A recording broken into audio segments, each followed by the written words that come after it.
سلام و درود خدمت شما عزیزان و علاقه‌مندان به زبان فرانسه. امیدوارم حالتون خیلی خوب باشه.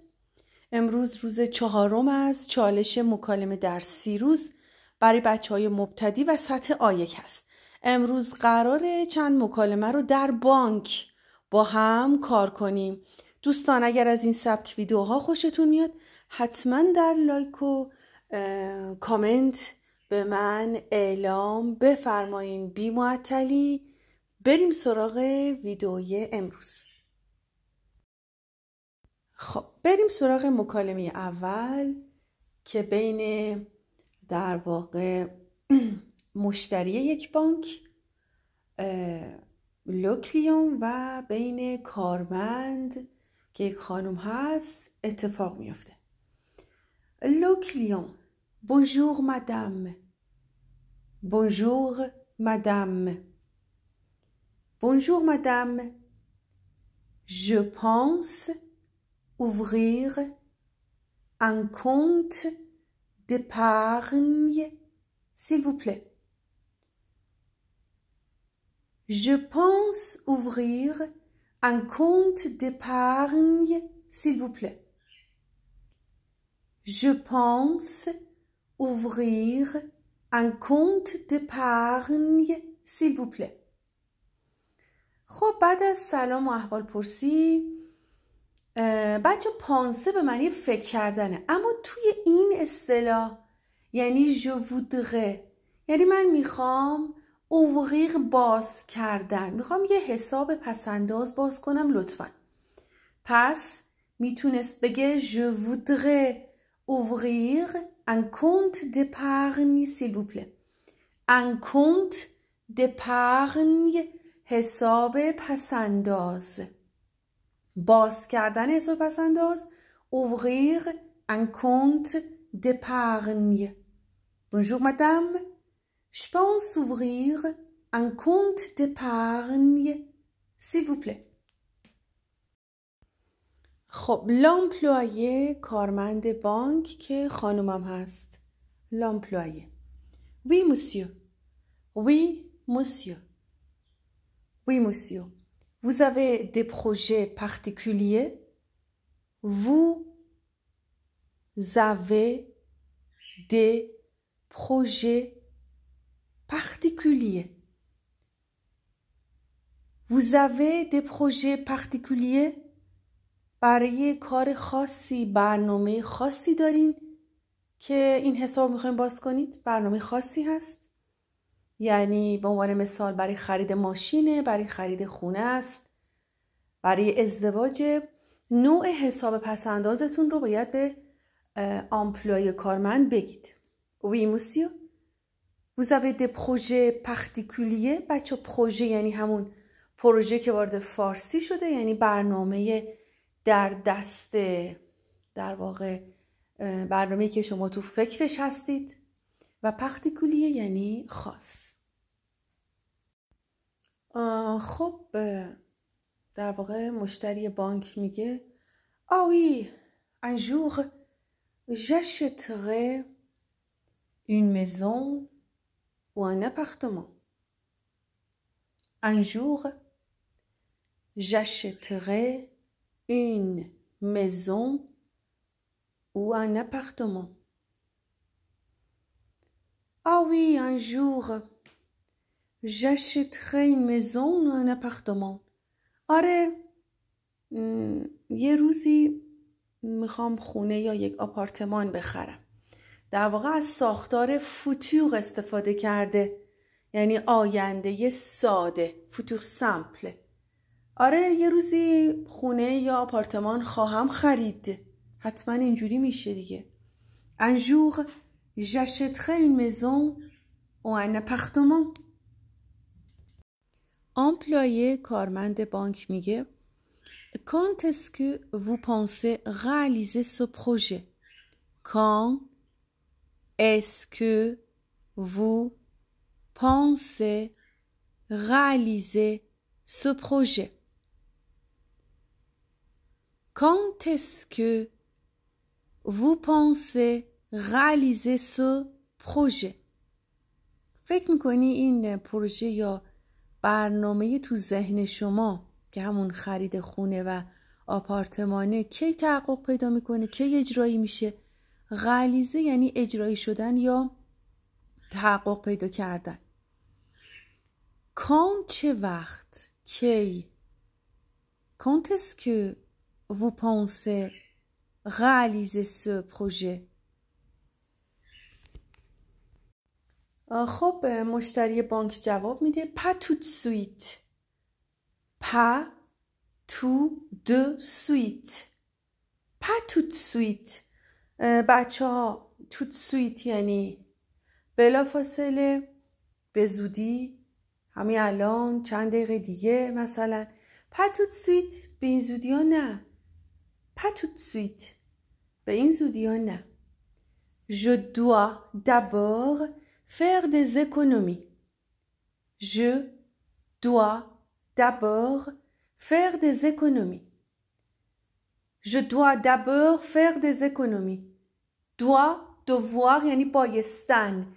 faire des économies یعنی پسنداز کردن.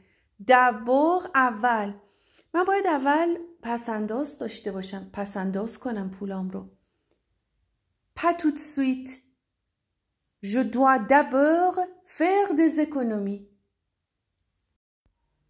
خب خانم کارمند بانک l'employé sur ce compte d'épargne.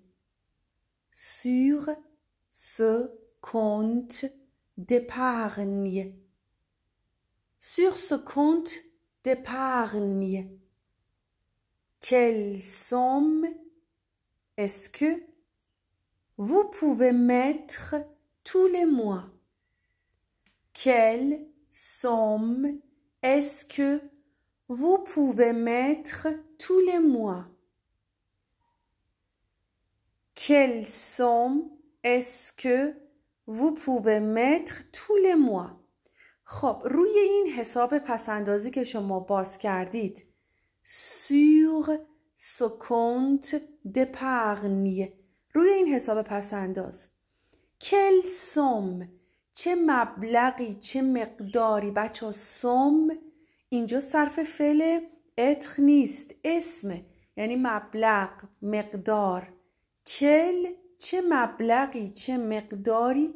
آیا vous pouvez mettre شما میتونید بریزید. mettre اینجا به معنی ریختن تو حسابه.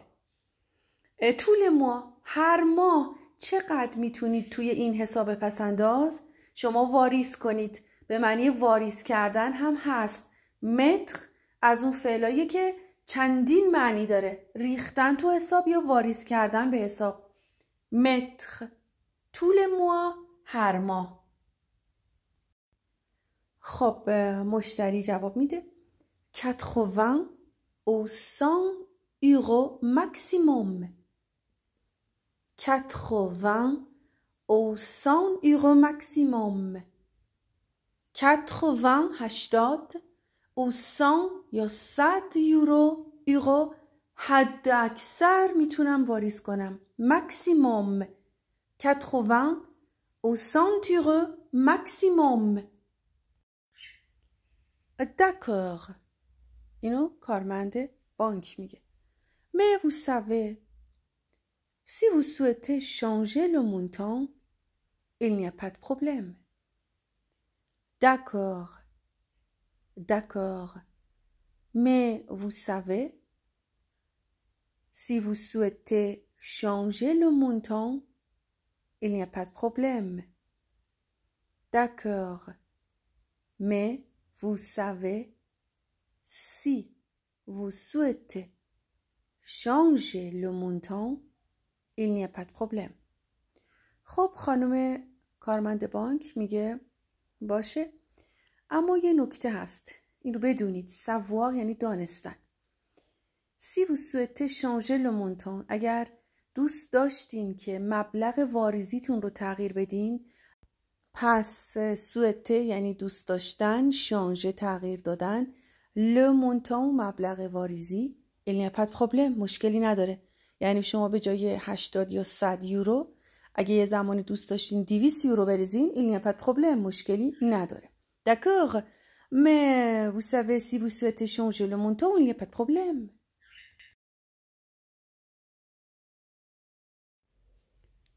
بریم سراغ مکالمه دوم.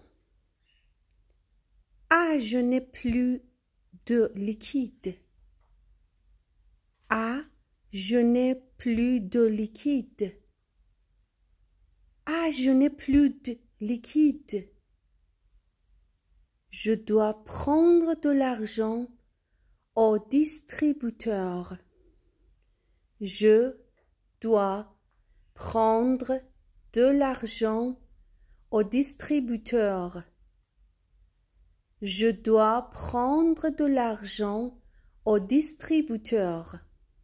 خب یه آقایی رو در نظر بگیرین که توی خیابون متوجه میشه پول نقد نداره و باید بره از دستگاه ATM یا خودپرداز پول نقد بگیره. Ah, je n'ai plus de liquide. پول نقد ندارم.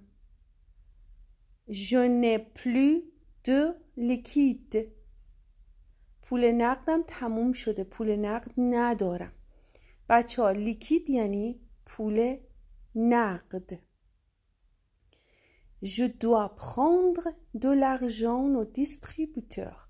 Prendre de l'argent یعنی پول گرفتن. au distributeur از دستگاه خودپرداز.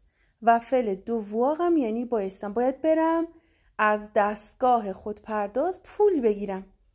Je dois prendre de l'argent au distributeur. Ah, zut! Hors service. Zut! Hors service. Zut! Hors service. خدمات نمیده. خارج از سرویسه. Hors service. Bon, je vais demander directement à la banque. Bon, je vais demander directement à la banque. Bon, je vais demander directement à la banque. خب demander منظور demander de l'argent یعنی پول گرفتن. directement مستقیم. خب باید برم مستقیم از بانک پول بگیرم و در واقع میرم و این کار رو میکنم. میرم مستقیما از بانک پول میگیرم. فعل عله رو دارین دیگه. Je vais demander directement à la banque. خب این آقا وقتی دستگاه خودپرداز خرابه تشریف میبره داخل بانک و به خانم کارمند این جمله رو میگه. Bonjour madame. Bonjour madame. Bonjour madame. Je voudrais retirer des espèces. Je voudrais retirer des espèces. Je voudrais retirer des espèces. بچه retirer des espèces یعنی پول نقد برداشت کردن یا گرفتن. من میخوام لطفاً اگه بشه مقداری پول نقد برداشت کنم یا بگیرم. Je voudrais retirer des espèces. و آقا ادامه میده. Le distributeur de billets est en panne. Le distributeur de billets est en panne. Le distributeur de billets est en panne. بچه های سطح آیک être en panne یعنی خراب بودن. میتونه برای وسایل برقی باشه، میتونه برای ماشین باشه، یعنی خراب بودن. خب distributeur de billets دستگاه خودپرداز est en panne خرابه، پول نمیده. خب خانم کارمند میپرسه Vous avez un compte chez nous? Vous avez un compte chez nous? Vous avez un compte chez nous? پیش ما حساب داریم. کونت بچه یعنی حساب. Oui, dans votre banque, mais pas dans cette agence. Oui, dans votre banque.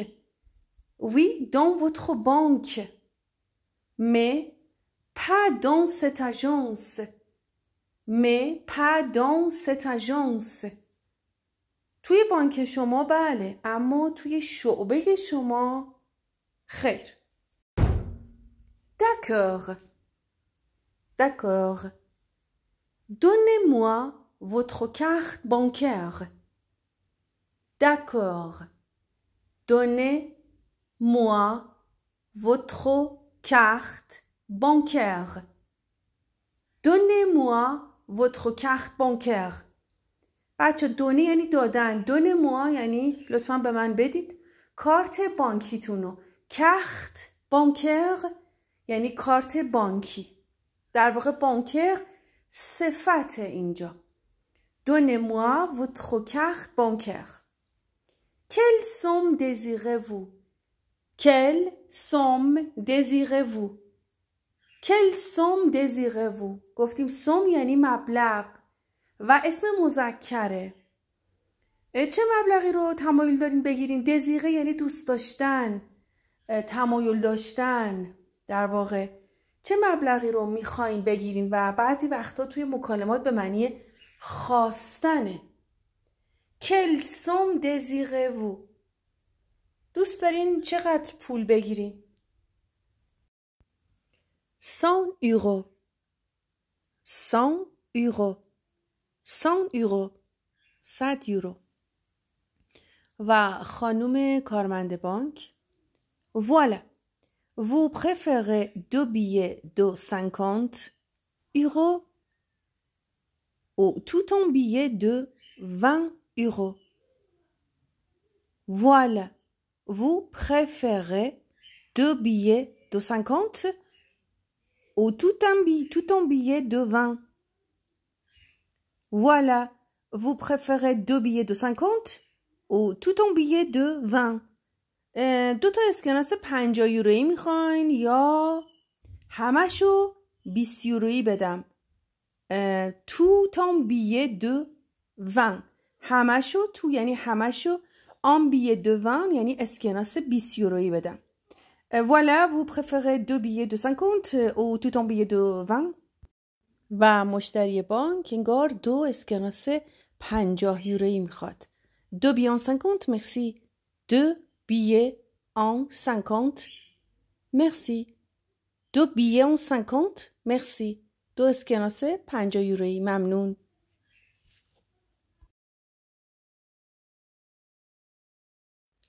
خب مکالمه سوممون یه مکالمه است بین یه خانومی که بهش سهم الارث یک مقداری پول رسیده و خانم کارمند بانک. خب Bonjour madame. Voilà. J'ai reçu une somme d'argent en héritage que je voudrais placer sur une assurance vie. Bonjour madame. Voilà. J'ai reçu une somme d'argent en héritage que je voudrais placer sur une assurance vie. Bonjour madame. Voilà. J'ai reçu une somme d'argent en héritage que je voudrais placer sur une assurance vie. خب بعد از سلام و احوال پرسی بچه ها recevoir یعنی دریافت کردن. من به دستم رسیده une somme. گفتیم somme یعنی مبلغی پول. somme d'argent یه مقداری پول. en héritage به صورت سهم الارث یعنی بهم ارث رسیده. héritage یعنی ارث. que je voudrais placer sur une assurance vie.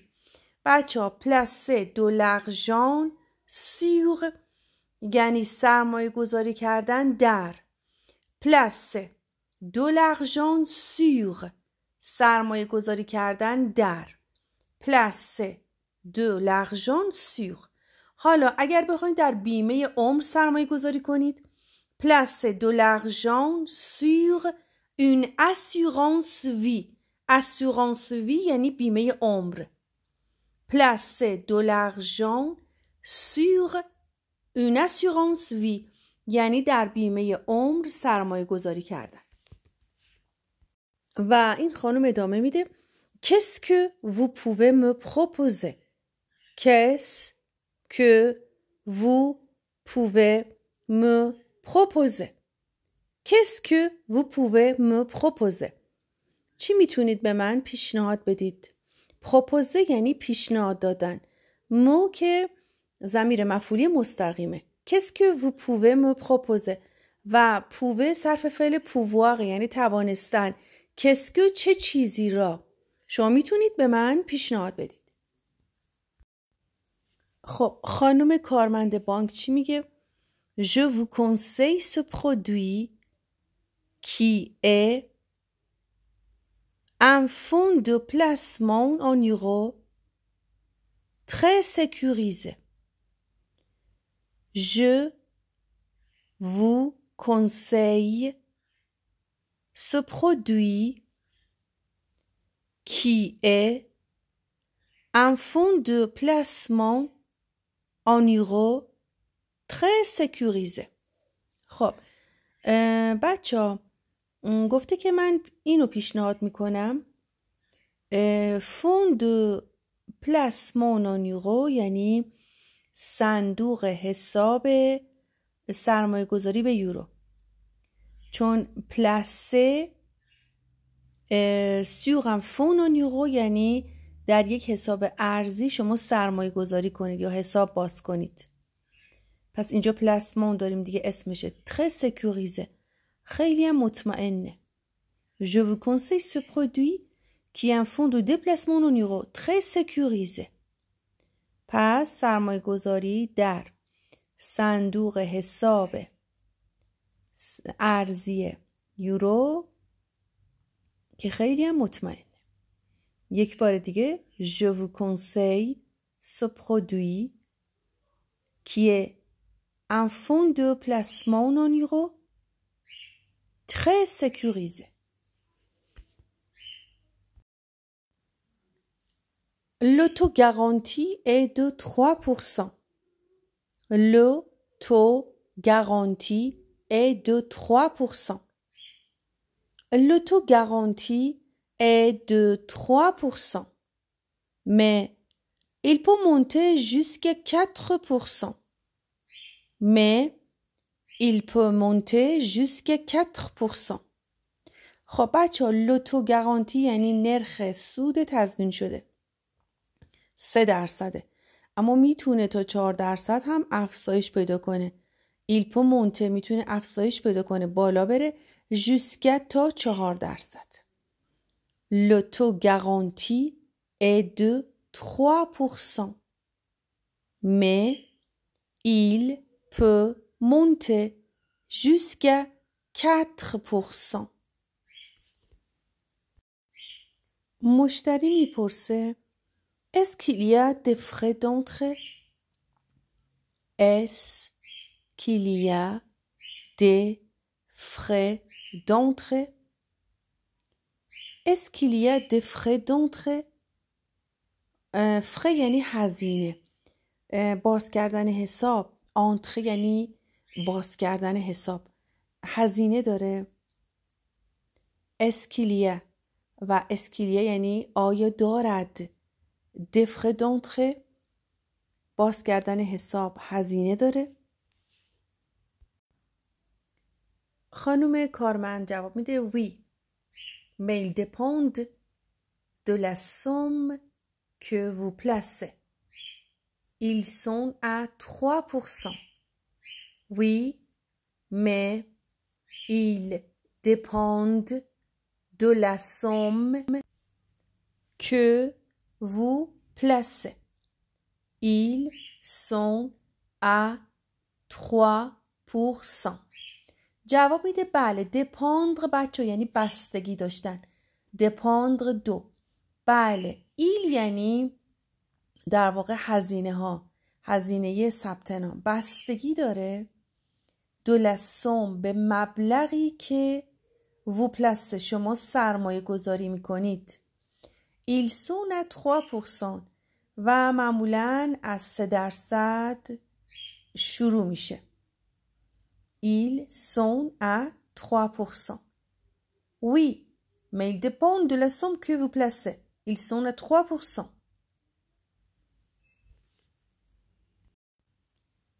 Mais bien sûr, vous allez faire un geste commercial. Mais bien sûr, vous allez faire un geste commercial. Mais bien sûr, vous allez faire un geste commercial. Mais bien sûr, vous allez faire un geste commercial. و البته شما دارین یه اون کار سرمایه گذاری انجام میدین دیگه. یه کار سرمایه گذاری تجاری. ممنونم که توی این ویدیو هم همراه من بودین. اگر از این سبک ویدیوها خوشتون میاد حتما به من اعلام بفرمایید دوستان که من ادامه این چالش 30 روزه رو بهتر و مفیدتر براتون ویدیو بذارم.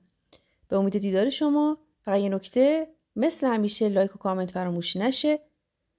در جهت حمایت از کانال خودتون و تولید ویدیوهای بهتر و مفیدتر و ارزشمندتر سابسکرایب کنید و لینک کانال رو در اختیار دوستان و علاقه‌مندان به زبان فرانسه هم قرار بدید.